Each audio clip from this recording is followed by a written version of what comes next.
एहतसाब अदालत के जज अरशद मलिक साहब ने साबिक वज़ीर आज़म नवाज शरीफ साहब को फ्लैगशिप रेफरेंस केस में बरी कर दिया था, जबकि अल अज़ीज़िया रेफरेंस केस में 7 साल की सज़ा और 7 जुर्माने की सज़ा सुनाई थी। मुस्लिम लीग नून की क़यादत ने जिसमें शहबाज शरीफ साहब शामिल थे, मरियम नवाज शामिल थी, शाहिद खाकान अब्बासी थे, ख्वाजा आसिफ थे और बाकी क़यादत के अरकान शामिल थे, जिन्होंने एक प्रेस कॉन्फ्रेंस की लाहौर में। और उस प्रेस कॉन्फ्रेंस में एक ऐसी मुबैना वीडियो दिखाई गई जिस वीडियो में यह तासुर दिया गया कि जज अरशद मलिक ने नवाज शरीफ साहब को अल अज़ीज़िया रेफरेंस में जो 7 साल कैद बामुशक्कत और जुर्माने की सजा सुनाई थी, वो दरअसल नवाज शरीफ साहब को ब्लैकमेलिंग की वजह से सुनाई गई थी। और नवाज शरीफ साहब दरअसल बेगुनाह थे और नवाज शरीफ साहब ने कोई जुर्म नहीं किया था, लेकिन अरशद मलिक साहब ने एक मुबैना वीडियो की वजह से यह सजा सुनाई, जिसका उन्होंने एतराफ उस वीडियो में किया जो वीडियो मरियम नवाज साहिबा ने प्रेस कॉन्फ्रेंस में लाहौर में दिखाई। आज सुप्रीम कोर्ट में इस अहम केस की समाअत हुई। सुप्रीम कोर्ट ने 3 हफ्ते की मोहलत दी थी FIA को कि वो इसके ऊपर अपनी रिपोर्ट मुरतब करे। आज DG FIA, अटॉर्नी जनरल और बाकी जो फरीक थे वो मौजूद थे।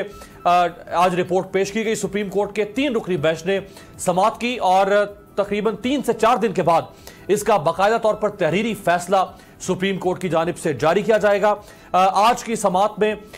जितने भी लोगों से FIA ने सवाल और जवाब किए, उसकी रिपोर्ट सुप्रीम कोर्ट में पेश की गई। जो मरकजी मुल्जिम है नासिर बट, वो मफरूर है और उससे FIA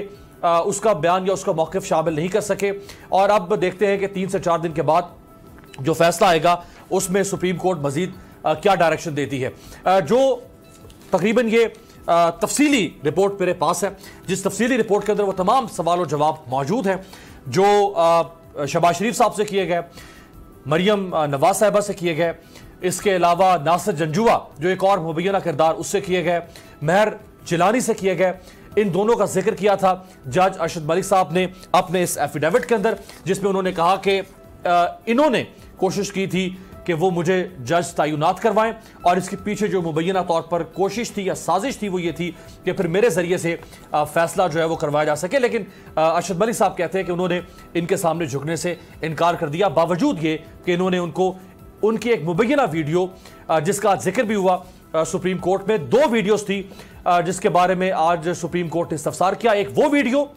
जिसके जरिए से अरशद मलिक साहब को ब्लैकमेल करने की कोशिश की गई, जो उनकी मुल्तान तैनाती के दौरान एक नाजेबा वीडियो मुबैना तौर पर बनाई गई, और दूसरी वो वीडियो जिसका आज इस्तफसार था या जिसके ऊपर आज ये केस था, जो वीडियो मरियम नवाज साहिबा ने अपनी प्रेस कॉन्फ्रेंस में दिखाई।